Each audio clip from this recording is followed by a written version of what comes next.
بسم الله الرحمن الرحيم. الحمد لله الذي لم يتخذ ولدا ولم يكن له شريك في الملك ولم يكن له ولي من الذل وكبره تكبيرا، والصلاة والسلام الأتمان الأكملان على سيدنا وحبيبنا ونبينا وقدوتنا ومولانا وقرة أعيننا محمد بن عبد الله وعلى آله الطيبين الطاهرين ومن تبعهم بإحسان إلى يوم الدين. أما بعد، قال الله تبارك وتعالى: أعوذ بالله من الشيطان الرجيم، بسم الله الرحمن الرحيم. قد أفلح المؤمنون الذين هم في صلاتهم خاشعون والذين هم عن اللغو معرضون والذين هم للزكاة فاعلون والذين هم لفروجهم حافظون إلا على أزواجهم أو ما ملكت أيمانهم فإنهم غير ملومين، فمن ابتغى وراء ذلك فأولئك هم العادون. صدق الله مولانا العظيم. وقال رسول الله صلى الله عليه وآله وسلم: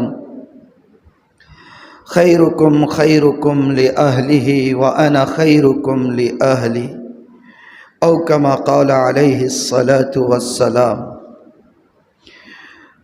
قابل صد احترام بزرگوں، عزیز دوستوں اور بھائیوں، آج اس وقت مسلم سوسائٹی اور مسلم سماج اور مسلم معاشرے کا جو حال ہے، میں اور آپ اس سے بخوبی واقف ہیں. سبھی کو معاشرے سے شکایت ہے. معاشرے کا کوئی طبقہ اور ہر طبقے سماج کا کوئی فرد مطمئن نہیں ہے. اخلاقی اقدار ہیں کہ بہت بری طرح پامال ہوئے جا رہے ہیں، اور ماحول میں آپ دیکھیں گے کہ بگاڑ ہے، فساد ہے، اور بے انتہا اتل پتل ہے. رشتوں میں کوئی تقدس نظر نہیں آتا ہے. رشتوں میں کوئی تقدس نظر نہیں آتا ہے. رشتوں کا کوئی احترام باقی نہیں ہے. ماں باپ کو شکایت ہے کہ اولاد نافرمان ہے. اولاد کو شکایت ہے کہ ماں باپ نامہربان ہے. بیوی کو شکایت ہے کہ شوہر خود غرض ہے. شوہر کا یہ رونا ہے کہ بیوی مفاد پرست ہے. بھائی بھائی سے بدظن ہے تو بہن بھائیوں کی حق تلفی کا شکار ہے. یہ معاشرے کا بہت برا حال ہے. ہر کوئی غیر مطمئن ہے. استاذ وہ اپنے شاگردوں سے غیر مطمئن ہے اور شاگرد اپنے استاد سے بدظن ہے. عجیب آوے کا آوا بگڑا ہوا ہے. مقتدی بے سرور ہے اور امام بے حضور ہے. دل ہما داغ داغ شد، دل ہما داغ داغ شد، پمبا کجا نہم. دل پورا داغدار ہو چکا ہے، جسم پورا داغدار ہو چکا ہے، اور روئی وہ پریشان ہے کہ کہاں مرہم لگائے. مرہم لگائے تو کہاں لگائے؟ کوئی ایک زخم نہیں ہے. ہم تو سمجھتے تھے مصحفی، ہم تو سمجھتے تھے کہ ہوگا کوئی کام رفو کا، مگر رفو کا کام نہیں ہے. پورا جسم اور پورا لباس تار تار ہے. بہرحال یہ ہے صورتحال اس وقت معاشرے کی. مجھے لگا کہ آپ کے سامنے کچھ اسلامی معاشرہ اور اس کو اور تھوڑا سا لمیٹیڈ کر کے کہ اسلام کا خاندانی جو نظام ہے اس کو آپ کے سامنے پیش کیا جائے، تاکہ سمجھ میں آئے کہ اسلام کیسا معاشرہ تشکیل دینا چاہتا ہے، اور اس معاشرے کی تشکیل میں اسلام نے خاندان کے لیے کیا رول رکھا ہے، اور خاندان کو بہترین کامیاب ترین خاندان بنانے کے لیے اسلام نے کیا انقلابی تبدیلیاں پیدا کی ہیں. وہ چیزیں آپ کے سامنے رکھوں گا۔ اور موضوع اتنا ہماگیر ہے، اتنا وسیع ہے، اتنا آفاقی ہے اور اتنا کشادہ ہے کہ یوں لگتا ہے کہ شاید اس ایک ہفتے میں بات مکمل نہیں ہو سکے۔ اگر مکمل ہو جائے الحمدللہ، اگر نہ مکمل ہو تو اس کا کچھ حصہ اگلے ہفتے میں بھی بات کر لیں گے، لیکن اس پر کچھ بات کرنی ہے۔ تو موضوع ہماگیر ہے، کئی پہلوؤں پر بات کی جا سکتی ہے کہ اسلام کا خاندانی نظام کیا ہے، اسلام سے پہلے خاندانی نظام کیا تھا، ہماری جو دوسری سماج ہیں، دوسرے طبقات ہیں اور دوسرے مذاہب ہیں، اب اس وقت ان کے درمیان خاندانی نظام کیا ہے، وہ لوگ مسلمانوں کا خاندانی نظام کیسا چاہتے ہیں۔ بہت موضوعات ہیں، ہر موضوع ایسا ہے کہ اس پر مستقل بات کرنے کی ضرورت ہے۔ میں نے جب اس موضوع پر بات کرنے کا سوچا تو ذہن میں یہ آیا کہ بتدریج بات ہو، تو اس لیے مناسب یہ لگتا ہے کہ آج کے ہفتے میں آپ کے سامنے یہ بتانے کی کوشش کروں گا کہ اسلام نے اور نبی پاک صلی اللہ علیہ وآلہ وسلم نے دنیا میں رائج خاندانی نظام میں کیا انقلابی تبدیلیاں پیدا کی، اور انقلابی تبدیلیاں جو اسلام نے پیدا کی ان کو سمجھنے کے لیے ضروری ہے کہ پہلے اسلام سے پہلے جو خاندانی نظام رائج تھے یا خاندانی سسٹم رائج تھا وہ کیا تھا، وہ تھوڑا سا آپ کے اور ہمارے سامنے آ جائے۔ یہ بات تو طے ہے کہ ہم ایک مریض معاشرے کے اندر رہ رہے ہیں، زندگی گزار رہے ہیں، میں بھی، آپ بھی، اور اوور آل مسلم کمیونٹی، بلکہ مسلم کمیونٹی ہی نہیں، اوور آل پوری انسانیت اس وقت ایک مریض معاشرے میں زندگی گزار رہے ہیں۔ اب سوال یہ پیدا ہوتا ہے کہ مرض کی تشخیص کون کرے، اور تشخیص کرنے کے بعد اس مرض کا علاج کون تجویز کرے، یہ سوال ہوتا ہے۔ تو ظاہر سی بات ہے کہ اس وقت خاندانی نظام کو لے کر جو رونا رویا جا رہا ہے، مسلمانوں میں ہو یا غیر مسلموں میں ہو یا یورپین اور مغربی ممالک کے اندر ہو، خاندانی نظام کو لے کر جو رونا رویا جا رہا ہے، تو پہلے دیکھا جائے کہ وہ کون سے حالات ہیں جن کا رونا رویا جا رہا ہے۔ میاں بیوی کے تعلقات، والدین اور اولاد کے تعلقات، بھائی اور بہن کے تعلقات، اور خوشگوار کمبائنڈ فیملی یا خوشگوار انڈیویجول فیملی، ان سارے مسائل کو اگر ہمیں تجزیہ کرنا ہے تو دیکھنا ہوگا کہ زمانے جاہلیت میں یا اسلام سے پہلے یہ کیا نظام چلتا تھا جس میں اسلام نے انقلابی تبدیلیاں پیدا کی۔ جن جن باتوں کا آج ایک خاندانی نظام کو لے کر یا بہترین اسلامی سوسائٹی کی تشکیل نہ ہونے کو لے کر رویا جاتا ہے رونا، تقریباً وہی تمام باتیں تھیں جس کا رونا جاہلیت میں بھی رویا جاتا تھا۔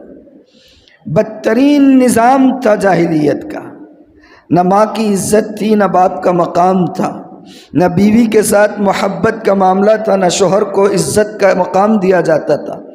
اولاد کو تو خود ماں باپ قتل کر دیا کرتے تھے، بیٹی ہو تو عزت کے ڈر سے، بیٹا ہو تو بھکمری کے ڈر سے اولاد کو خود ماں باپ قتل کر دیا کرتے تھے۔ حلال اور حرام کی کوئی باؤنڈریز نہیں تھی، عجیب معاشرہ تھا۔ اس کی تفصیل میں جائے اور آپ اگر سیرت کی اور تاریخ کی کتابیں پڑھیں تو آپ کو محسوس ہوگا کہ کیسے دور میں اللہ نے اپنے نبی صلی اللہ علیہ وآلہ وسلم کو مبعوث فرمایا تھا۔ مظلوموں کی نگاہیں آسمانوں کی طرف اٹھی رہتی تھی، بیواؤں کی آہیں عرش سے ٹکرایا کرتی تھی جا کر۔ یہ حال تھا اس وقت۔ ویسے حال میں اللہ تعالیٰ نے محسن انسانیت رہبر عالم صلی اللہ علیہ وآلہ وسلم کو اس دنیا میں مبعوث فرمایا، اور آپ مبعوث ہوئے، آپ نے کمزوروں اور بے کسوں کے نجات دہندہ بن کر آپ نے اپنے آپ کو بتایا، اور ایسا بہترین اسلامی اور خاندانی نظام تشکیل کر کے دکھایا ہے کہ صبح قیامت تک اب کوئی بہترین اسلامی یا خاندانی نظام اسلام کے نظام سے بہتر ہو نہیں سکتا۔ بہرحال اس پر مستقل بات ہوگی۔ تھوڑا سا میں بتا دوں کہ اسلام نے خاندانی نظام کے اندر کیا کیا انقلابی تبدیلیاں پیدا کی ہیں، کیا کیا ریولیوشنری اسٹیپس اسلام نے اٹھائے ہیں خاندانی نظام کے سلسلے میں۔ جاہلیت کے زمانے میں اسلام سے پہلے جنسی خواہشات کی تکمیل کے لیے، سیکسول انٹرکورس کے لیے اور مرد اور عورت کے جنسی تعلقات کے لیے کوئی اخلاقی قدریں نہیں تھی، کوئی اخلاقی باؤنڈریز نہیں تھی، کوئی اخلاقی قدریں نہیں تھی، کوئی اخلاقی باؤنڈریز نہیں تھی، کوئی سرحد نہیں تھی، کوئی دیوار نہیں تھی، کوئی رکاوٹ نہیں تھی۔ جس سے جی چاہتا اپنی جنسی خواہشات کی تکمیل کا سامان اس سے کر لیا کرتا تھا۔ اللہ کے رسول صلی اللہ علیہ وآلہ وسلم نے دو صورتوں کے علاوہ جنسی خواہشات کی تکمیل کے تمام جو طریقے اس وقت رائج تھے سب کو حرام قرار دیا۔ صرف دو طریقے جائز قرار دیے گئے تھے۔ ایک طریقہ تھا نکاح کا، ایک طریقہ نکاح کا۔ قرآن میں فرمایا اللہ تعالیٰ نے واضح طور پر والذین هم لفروجهم حافظون الا علی ازواجہم ایک ہو او ما ملکت ایمانہم، یہ دو ہو گئے کہ ایمان والوں کی صفت کیا ہے۔ متعدد صفات شروع میں بیان فرمائی اور اس کے بعد فرمایا ایمان والے کی صفت یہ ہوتی ہے کہ وہ اپنی شرمگاہوں کی حفاظت کرتے ہیں، جہاں جی چاہے وہاں منہ نہیں مارتے، جنسی تسکین کا سامان ہر در پر تلاش نہیں کرتے، الا علی ازواجہم، صرف اپنی بیویوں کے ساتھ جنسی تسکین کا سامان ڈھونڈتے ہیں، او ما ملکت ایمانہم، یا جو باندیاں تھی۔ اب وہ باندیاں کیا تھی اور اس کا نظام کیا ہے، شریعت سے پہلے، اسلام سے پہلے کیا نظام تھا، اسلام نے کیا اصلاحات کی اور اب اس کا حکم کیا ہے، یہ ایک بہت تفصیل طلب بات ہے۔ اللہ اگر کبھی توفیق دے اور مجھے کبھی یہ ریئلائز ہو جائے کہ ہماری مسجد کا جو مجمع یہاں پر آتا ہے وہ سنجیدہ گفتگو سننے کا متحمل ہو گیا ہے، تو کبھی انشاءاللہ اسی سنجیدہ موضوعات پر بھی بات کی جائے، لیکن ابھی تک تو مجھے یہ محسوس ہوتا ہے کہ سنجیدہ گفتگو ابھی ڈائجسٹ نہیں ہو پائے گی، اب بھی آپ کو تھوڑا اسپائسی ہی چاہیے۔ یہ اور بات ہے کہ میں زیادہ اسپائسی نہیں دیتا ہوں، ہاٹ دیتا ہوں، زیادہ اسپائسی نہیں ملتا ہے۔ ہاں، اسپائسی کے لیے ذرا لچھے دار انداز ہونا پڑتا، چیخنا، چلانا، زیر و بم، اتار چڑھاؤ، وہ سب ہونا چاہیے، اور اس سے تو یہ عاجز بہت دور ہے۔ بہرحال جب کبھی محسوس ہوگا کہ سنجیدہ گفتگو سننے کے آپ متحمل ہو چکے ہیں تو انشاءاللہ ایسے تمام مسائل جس میں اسلام نے اصلاحات کی اور اس کو سمجھانے کی ضرورت ہے تو انشاءاللہ اس پر کبھی گفتگو کریں گے۔ تو اسلام سے پہلے جنسی تعلقات اور مرد اور عورت کے تعلقات کی جتنی شکلیں تھیں، دو شکلوں کے علاوہ اسلام نے اور اللہ کے رسول صلی اللہ علیہ وآلہ وسلم نے ان تمام شکلوں کو بند کر دیا۔ بہت ساری شکلیں تھیں، کس کو نہیں چھوڑتے تھے؟ باپ کی بیوہ کو نہیں بخشتے تھے، باپ کی مطلقہ کو نہیں بخشتے تھے، ربیبہ کو نہیں بخشتے تھے۔ اب ربیبہ کیا ہے آگے بتاتا ہوں، سمجھاتا ہوں، ربیبہ بھی آئے گا۔ تو بہرحال اتنا سمجھ لیں کہ جنسی تسکین کے سامان کے جتنے راستے تھے سب پر قدغن لگائی اسلام نے، دو راستوں کے سوا، ایک شادی اور دوسرا اپنی باندی، یہ ایک طریقہ تھا۔ دوسرا طریقہ اسلام سے پہلے خاندانی نظام میں یہ تھا کہ شادیوں کی تعداد کی کوئی لمیٹیشن نہیں تھی ان کے پاس، کسی کے نکاح میں ایک بیوی تھی تو کسی کے نکاح میں 50 بھی بیویاں ہوتی تھیں۔ آج دنیا چیختی ہے، چلاتی ہے، اور وہ درد وہ کسی کمپیشن کی وجہ سے یا رحم دلی کی وجہ سے نہیں ہے، وہ چیخ اور وہ چلاہٹ تعصب کی وجہ سے نکلتی ہے کہ 4 کی اجازت ہے۔ لیکن غور کریں کہ اسلام نے 400 اور 40 اور کتنے دہائیوں کی تعداد کو 4 پر محدود کیا ہے، قدغن لگا دی اسلام نے۔ اور اس 4 کے بارے میں بھی یہ کہا کہ اگر انصاف نہیں کر سکنے کا اندیشہ ہو تو خبردار قطعاً 1 سے زائد نکاح نہیں کرنا۔ قرآن نے کہا ہے صاف لفظوں میں کہ اگر انصاف کرنے کا تمہیں یہ ڈر لگتا ہے کہ نہیں کر پاؤ گے تو دوسری کی اجازت نہیں ہے، منع ہے، منع یہ ہے۔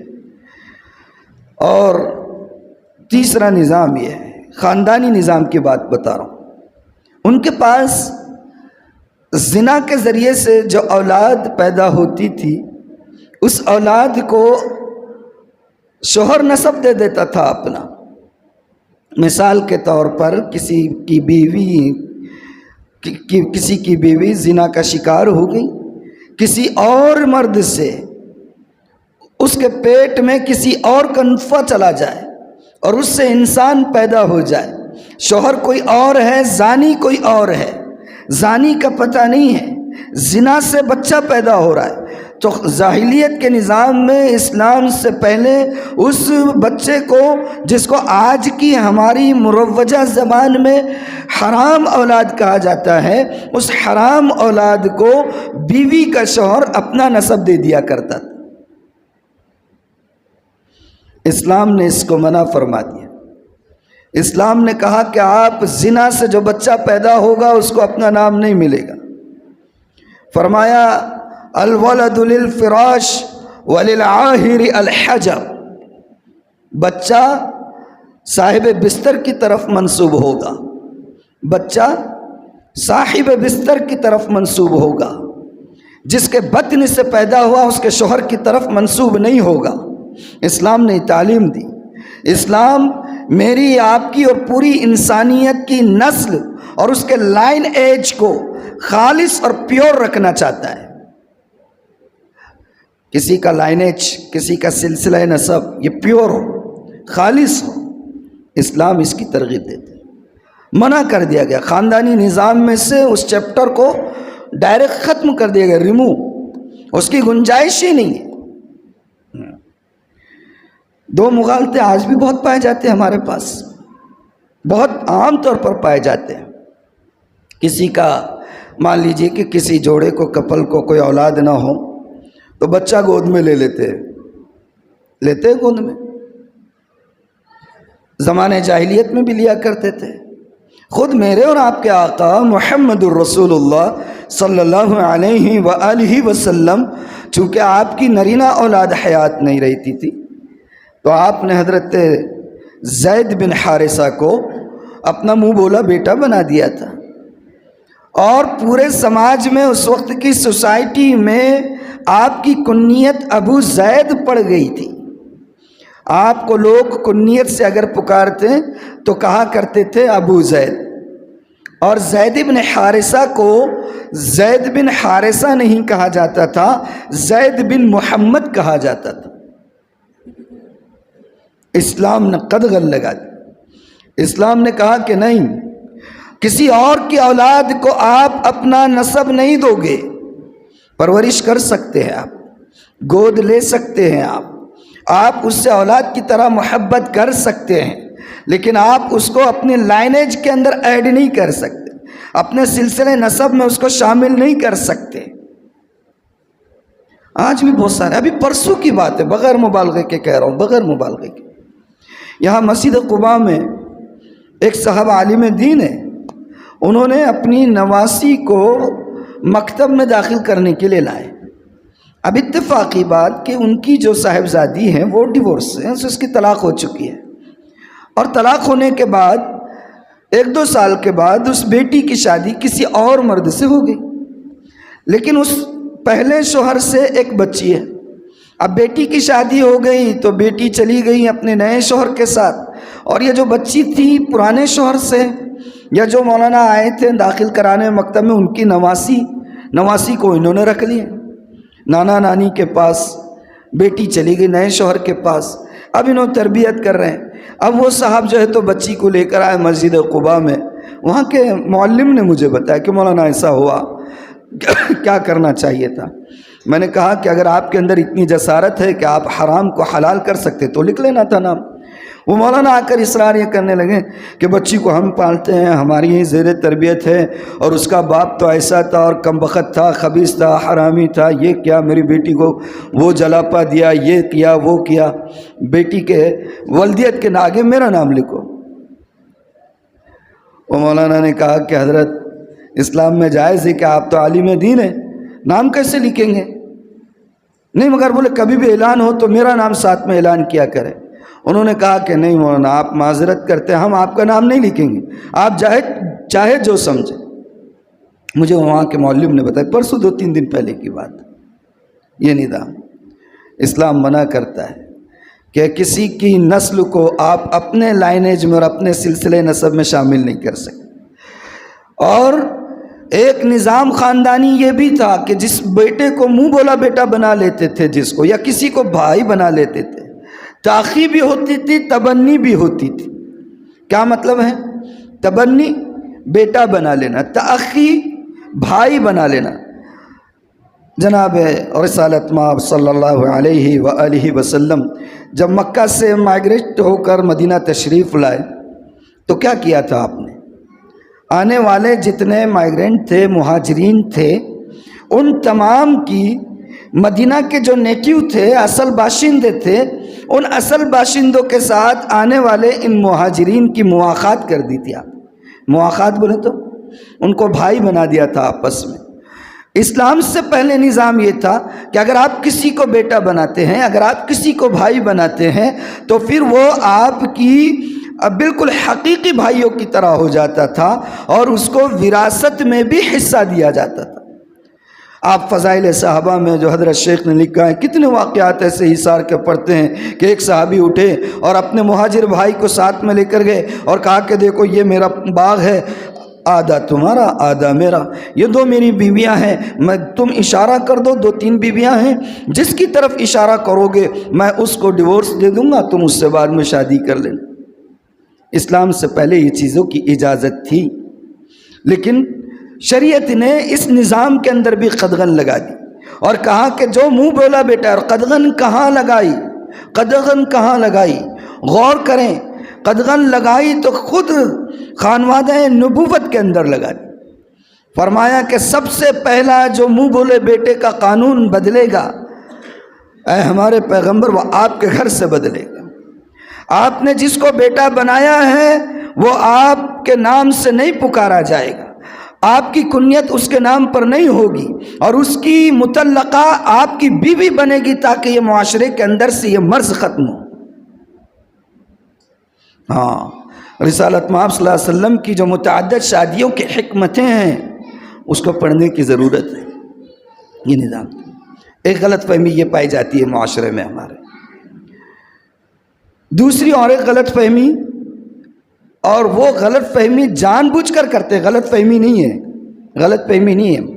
اس کے لیے میرے پاس اردو میں ورڈ نہیں آ رہا ہے ابھی، ورنہ تھوڑا سا طنزیہ جملہ استعمال کرنے کو جی چاہ رہا تھا. حج کے موقع پر جب جاتے ہیں، خواتین کو جانا ہوتا ہے تو کبھی ایسا ہوتا ہے کہ محرم دستیاب نہیں ہوتا ہے تو کس کو بھی بنا لیتے، کسی کے بھی ساتھ جا رہے، چچیرے، پھپھیرے، مومیرے، تائرے، اور ان کے ساتھ چلے جا رہے سفر حج پر. کیوں جا رہے بھائی؟ نہیں، ہم نے ان کو بھیا بنا لیا. بھیا کب سیاح میں تبدیل ہوتا ہے اس کو ٹائم نہیں لگتا ہے. بھیا کو سیاح میں تبدیل ہونے میں ٹائم نہیں لگتا ہے. یہ تو بیٹھا ہوا ہے، اس نے قسم کھائی ہوئی ہے، قسم کھائی ہوئی کم بخت نے. اچھا، اس کو سجدہ نہیں کیا بول کے مجھے جنت سے نکال رہے، اس کو اور اس کی اولاد کو نہیں جہنم میں پہنچایا تو میرا نام بھی جو ہے ابلیس نہیں. اللہ نے فرمایا جا بیٹے جا، تیرے کو بھی میں بھی مہلت دیتا ہوں. جتنے تیری پیروی کریں گے ان سب کو اس جہنم کے گھڑے سے بھروں گا۔ ہاں تو بھیا بناتے، بھیا بنا دیے ہم نے، چچا بنا دیے ہم نے، تایا بنا دیے اور ابو بنا دیے اور کیا بنا دیے، اور پھر ان کے ساتھ سفر حج پر جاتے ہیں۔ حرام ہے، حرام۔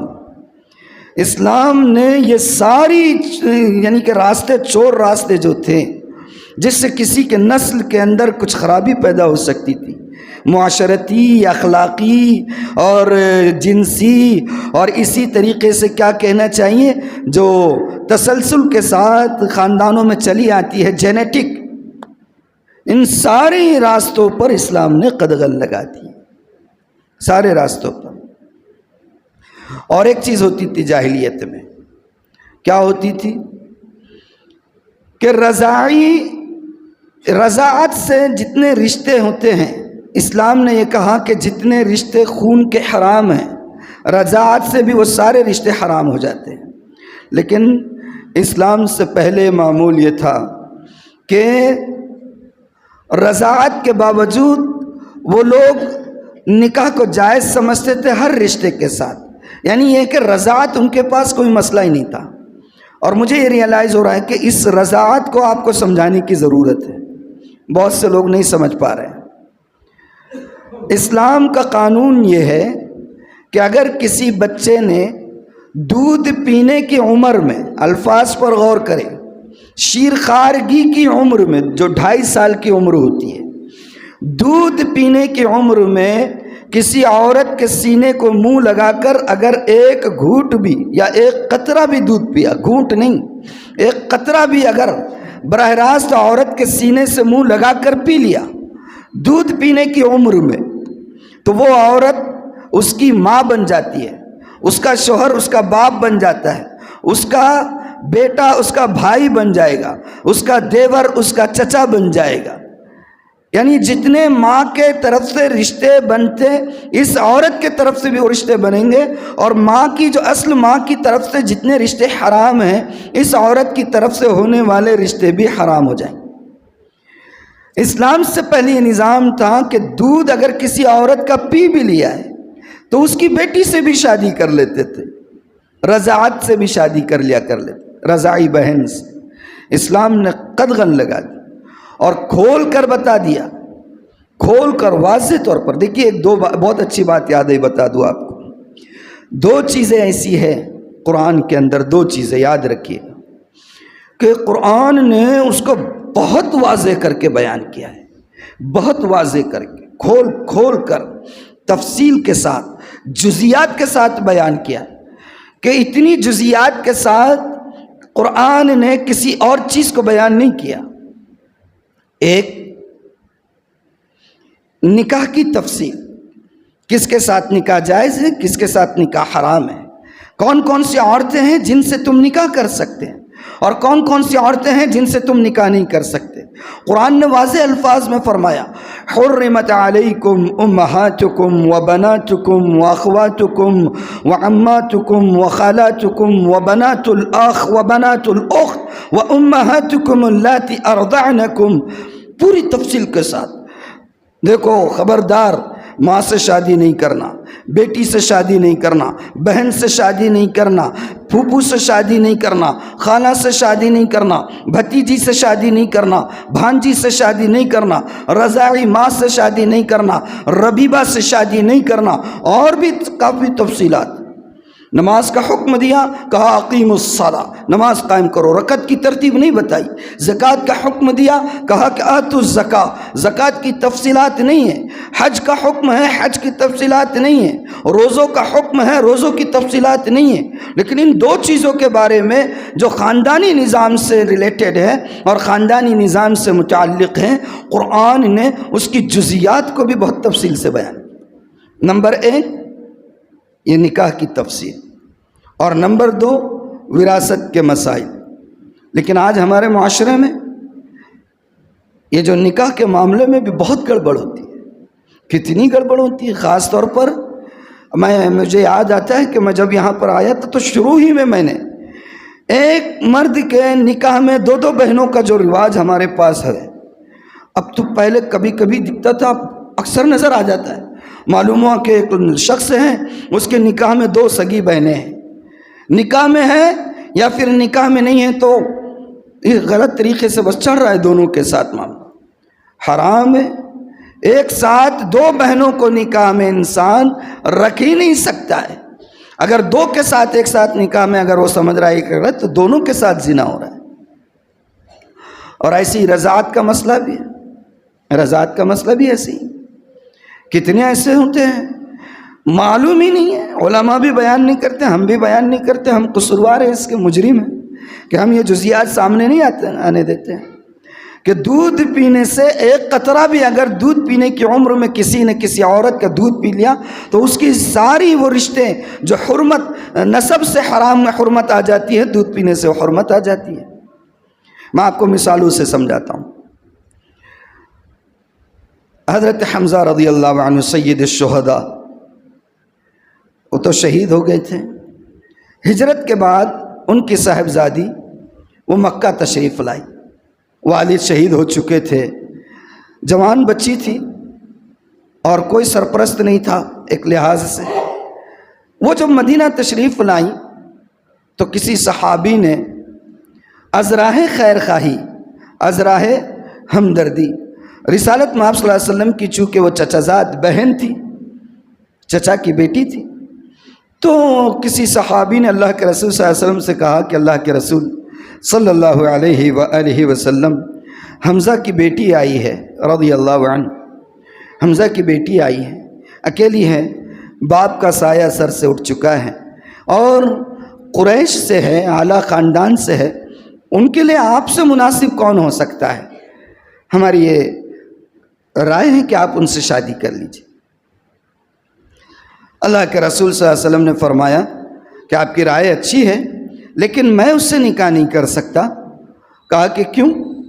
چچازاد بہن، خالازاد بہن، ماموزاد بہن، پھوپھوزاد بہن، ان سے تو نکاح جائز ہے۔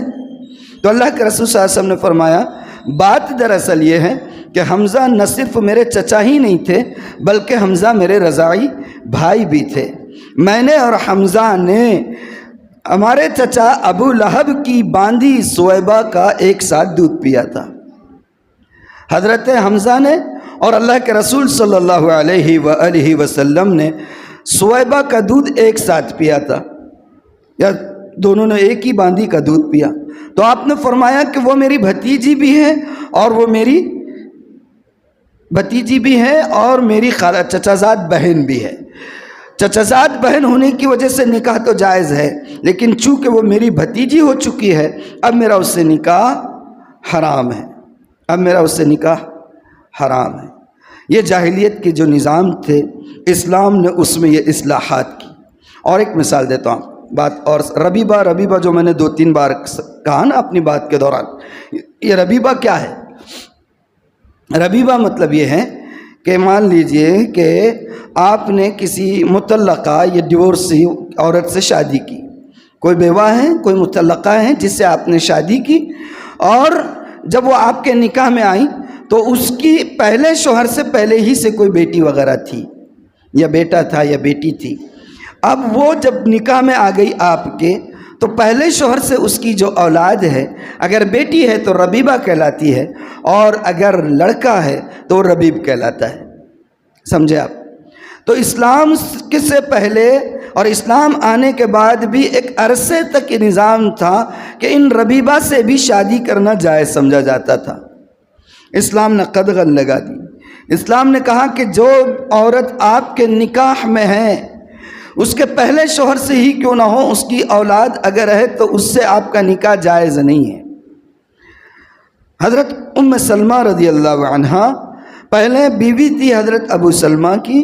ابو سلمہ کے انتقال کے بعد اللہ کے رسول صلی اللہ علیہ وسلم سے ان کا نکاح ہوا۔ ان کے نکاح میں، اللہ کے رسول کے نکاح میں جب وہ آئی تو ان کی ایک صاحبزادی تھی حضرت زینب، جو ام سلمہ رضی اللہ عنہا کے پہلے شوہر کی بیٹی تھی۔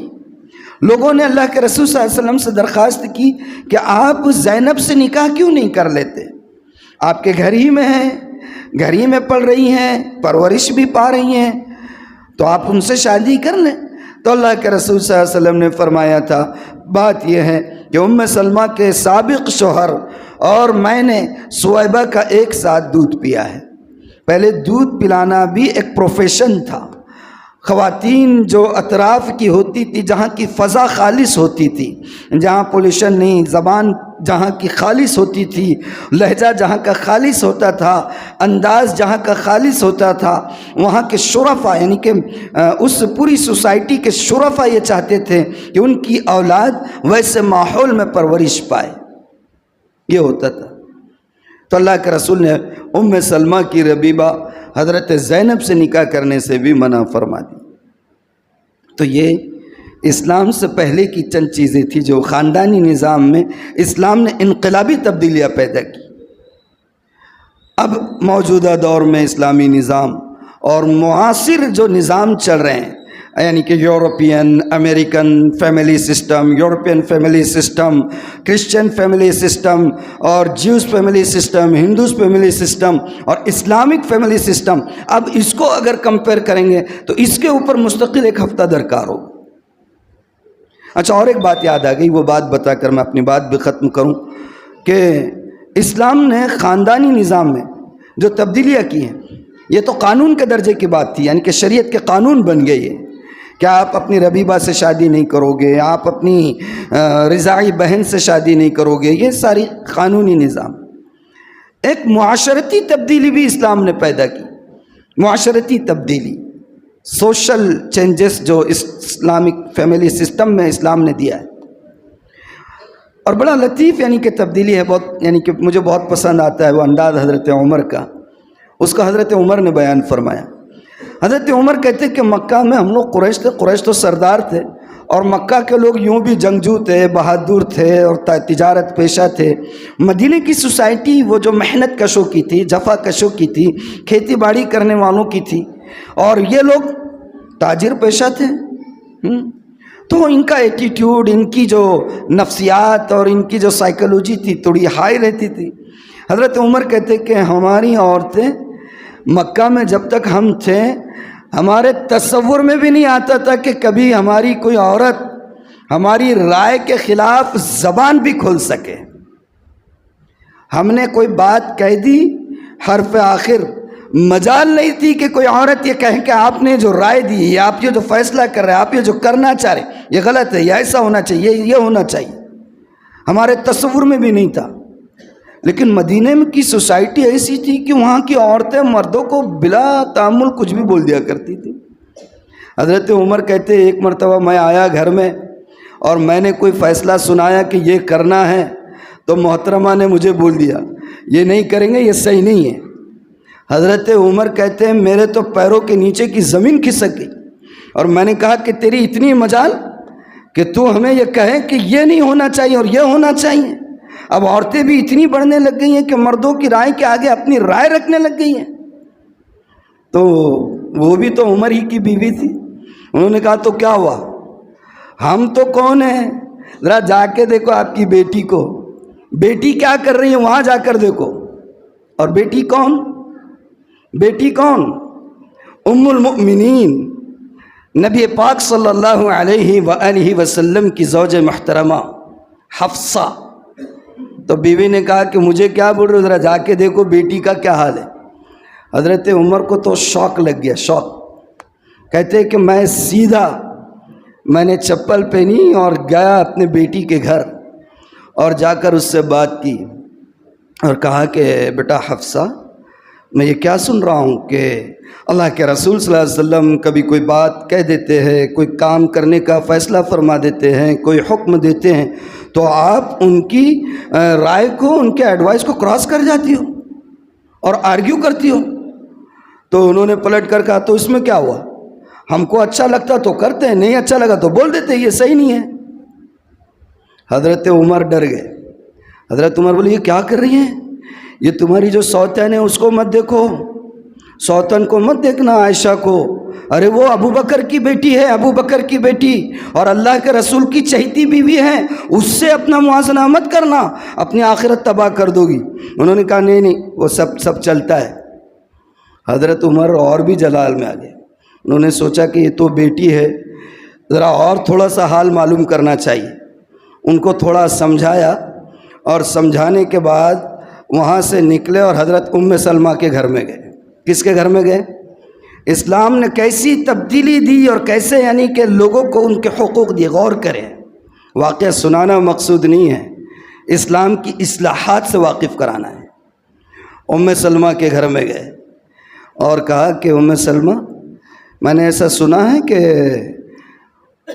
پیغمبر صلی اللہ علیہ وسلم کے گھر کی عورتیں بھی اب جو ہے آرگیو کرنے لگ گئی ہیں، اور اللہ کے رسول اگر کوئی بات کہتے ہیں تو اس کو کاٹ کرتی ہے. تو انہوں نے کہا تو کیا ہوا، جو چیز سمجھ میں نہیں آتی ہم بول دیتے ہیں، جو چیز ہم کو لگتا ہے کہ یہ نہیں ہونا چاہیے تو ہم بول دیتے ہیں. تو انہوں نے کہا ام سلمہ یہ کیا کر رہی ہو آپ؟ تو حضرت ام سلمہ نے پلٹ کر سامنے سے جواب دیا، یا ابن خطاب انت تدخل فی کل شیء، خطاب کے بیٹے ہر معاملے میں ٹانگ اڑانے آ جاتے ہو. دوسروں کے گھر تو گھر، اللہ کے رسول کے گھر میں بھی آ گئے. یہ انداز ان کا. حضرت عمر کے الفاظ ہے کہ کسرت ام سلمہ ظہری، ام سلمہ نے یہ جملہ بول کر میری تو کمر توڑ کے رکھ دی. یہ تو سیکنڈ اسٹیپ تھا، ان کا ارادہ تو پورے 9 گھر جانے کا تھا، 1 بائی 1 9 گھر جانے کا ارادہ تھا. کہتے ہیں کہ ام سلمہ نے یہ بات کہہ کر کسرت ظاہری، میری تو پیٹ توڑ کر رکھ دی. سیکنڈ اسٹیپ میں ہی ڈھیر ہو گئے. اب بولے کہیں اور تیسری طرف نہیں جانا. کہاں جانا؟ سیدھا اللہ کے رسول صلی اللہ علیہ وسلم کے پاس گئے اور کہا کہ اللہ کے رسول میرے گھر میں آج ایک عجیب معاملہ ہو گیا. بولے کیا ہوا؟ میری بیوی نے پلٹ کر جواب دے دیا، ہم مکے میں تھے تو ہم قریش کی عورتیں کبھی اف نہیں کرتی تھی، یہ یہاں آ کر یہ مدینے والوں کی عورتوں کے رنگ میں رنگ گئی ہے. میں اپنی بیٹی کے پاس گیا تو وہاں ایسا جواب ملا، اور بعد میں ام سلمہ کے یہاں گیا تو ام سلمہ نے پلٹ کر مجھے ایسا بول دیا کہ ابن خطاب ہر معاملے میں دخل دیتے ہوں، اللہ کے رسول کے گھر میں بھی آ گئے ہو. سبحان اللہ سبحان اللہ. اللہ کے رسول صلی اللہ علیہ وسلم کا رپلائی کیسا پیارا تھا. حدیث کے الفاظ ہے، آپ نے مسکرا دیا اور مسکرا کر فرمایا ابن خطاب ہی ام سلمہ. یعنی اس کو آپ اردو اسینٹ میں اگر میں بولوں تو اللہ کے رسول صلی اللہ علیہ وسلم نے فرمایا مسکرا کر، عمر ام سلمہ ہے وہ ام سلمہ، سوچ کر جانا تھا، ذرا کیا کرنا تھا، سوچ کر جانا چاہیے تھا. وہ ام سلمہ ہے. یہ اسلام کی برکت ہے کہ اسلام نے عورتوں کو اپنا حق رائے رکھنے کی اجازت دی. اسلام سے پہلے عمر کہتے کہ تصور میں نہیں تھی، تصور میں نہیں تھی. بات بہت پیاری ذہن میں آ رہی ہے، مجھے بھی ڈائجسٹ نہیں ہوگی، سنا دیتا ہوں اور بات ختم کرتا ہوں. عورتوں کو کیسی آزادی دی، دیکھیں سبحان اللہ کیسی آزادی دی ہے. سنیے حضرت، بہت لذیذ بات. اللہ کے رسول اللہ کے رسول صلی اللہ علیہ وسلم کی زوج محترمہ حضرت عائشہ رضی اللہ عنہ کی ایک باندی تھی، بریرہ نام تھا اس کا باندی کا، اور اس باندی کا نکاح ہوا تھا ایک غلام سے جن کا نام تھا مغیث. کیا نام تھا؟ مغیث. اللہ کے رسول حضرت عائشہ رضی اللہ عنہ نے اس باندی کو آزاد کر دیا. اب اسلام کا قانون یہ ہے کہ نکاح کے صحیح ہونے کے لیے میاں بیوی دونوں کا آزاد ہونا ضروری ہے، بالغ ہونا ضروری ہے، عاقل ہونا ضروری ہے، مسلمان ہونا ضروری ہے، برابر ہے. اب جیسے ہی حضرت عائشہ نے بریرہ کو آزاد کیا، اب یہاں پر بیلنس ختم ہو گیا. یہ غلام یہ آزاد ہوتے ہی ان کو اختیار حاصل ہو گیا کہ یہ جو نکاح ان کی غلامی کے دور میں ہوا تھا اس کو برقرار رکھا جائے یا اس کو کینسل کیا جائے. مغیث تھوڑے سے سیاہ فام تھے، کالے کلوٹے تھے، غلام تو تھے ہی. بریرہ جیسے ہی آزاد ہوئی انہوں نے جو ہے مغیث کو راستہ دکھا دیا. وہ جیسے آئے کہا کہ چلو اب نکلو، بہت برداشت کر لیا آپ کو، اب میں آزاد ہو گئی، آپ کے ساتھ نہیں رہ سکتی. اب ان کے تو پیروں کے نیچے کی زمین چلی گئی. وہ جو ہے حدیث کے الفاظ ہے، بخاری کی روایت ہے، مدینہ کے بازار میں اور گلیوں میں بریرہ کا نام لے لے کر رو رو کر پھرا کرتے تھے. کبھی اس کے پاس جا رہے، چچا ذرا بات کرو جی بریرہ کو، بولو ذرا شادی چالو رہنے دو اپنی. کبھی اس کے پاس جا رہے، بھیا ذرا بولو جی بریرہ تک پیغام پہنچاؤ. اللہ کے رسول صلی اللہ علیہ وسلم تک بات پہنچی. آپ صلی اللہ علیہ وسلم نے ان کو بلایا، کہا کہ کیا ہے مغیث، بہت بازاروں میں جو ہے تو نام لے لے کر پھر رہے ہوں؟ کہا کہ اللہ کے رسول مجھے بے پناہ محبت ہے بریرہ سے، اس کے بغیر جی نہیں سکتا ہوں۔ اس کو عائشہ نے آزاد کیا کر دیا، اس نے مجھے آزاد کر دیا اپنے نکاح سے، آپ ذرا فرمائش کیجئے، سفارش کیجئے۔ تو اللہ کے رسول نے کہا ٹھیک ہے میں سفارش کر دیتا ہوں، اور آپ نے اس بریرہ کو بلایا۔ دیکھیے سبحان اللہ، اسلام دیکھیے، اسلام کی خوبصورتی دیکھیے، اسلام کی تعلیمات۔ الحمدللہ ثم الحمدللہ، اللہ نے دین اسلام میں پیدا کیا اور ایمان کی دولت نصیب کی۔ قسم خدا پاک کی، اس کائنات میں اس سے بڑھ کر ہمیں کوئی نعمت نہیں ملی۔ بریرہ کو بلایا اور بلا کر کہا بریرہ آپ آزاد ہو گئی ہے، وہ مغیث بیچارہ پھر رہا ہے، ذرا خیال کرو اس کا، شادی رہنے دو برقرار۔ انہوں نے کہا اللہ کے رسول میرا دل نہیں چاہتا۔ کہا کہ نہیں ذرا شادی کر لو، بہت ہو بیچارہ۔ اچھا ایک بات درمیان میں بول دیتا ہوں، آپ کے تھوڑے مزاح کے لیے بول دیتا ہوں، ایسا کوئی لور کپل رہا اور جائز طریقے سے ان کی شادی کرانے کا رہا تو سفارش کر دینا، سنت ہے، اللہ کے رسول صلی اللہ علیہ وسلم کی سنت ہے بھائی، اللہ کے رسول سفارش کر رہے نا، سنت ہے، لیکن جائز طریقے پر۔ نہیں تو آپ بولیں گے مولانا آصف نے بول دیے ممبر سے کہ اگر کپل کوئی لور رہا تو اس کی سفارش کر دینا۔ کس سے؟ میرج کورٹ کے جج سے نہیں سفارش کرنا ہے، کس سے سفارش کریں گے؟ ہاں اس کپل کے پیرنٹس سے۔ نہیں تو آپ جائیں گے سیدھا میرج کورٹ میں اور بولیں گے مولانا نے بول دیے تھے سفارش کرنا، یعنی گواہی دینا، چلو آ گئے ہم، پورا خاندانی نظام تباہ کر دیں گے آپ۔ تو اللہ کے رسول صلی اللہ علیہ وسلم نے پھر ان سے کہا کہ ذرا نظر ثانی کرو بریرہ، اپنی رائے پر نظر ثانی کرو۔ تو انہوں نے کہا کہ اللہ کے رسول ٹھیک ہے، آخری ایک سوال ہے آپ سے، آپ یہ جو مجھے کہہ رہے ہیں یہ آپ کی رائے ہے یا آپ کا مشورہ ہے یا آپ کا حکم ہے؟ اللہ کے رسول صلی اللہ علیہ وسلم نے فرمایا کہ نہیں یہ میرا حکم نہیں ہے، یہ میرا مشورہ ہے آپ کو کہ مغیث کے ساتھ آپ نکاح جاری رہنے دیجئے۔ اگر حکم ہوتا تو قرآن میں اللہ نے صاف فرما دیا ما کان لمؤمن ولا مؤمنۃ اذا قضى اللہ ورسولہ، کہ کسی مسلمان مرد اور عورت کے لیے جائز نہیں ہے کہ جب اللہ اور اس کا رسول کوئی فیصلہ کرے تو اس کے خلاف کرے۔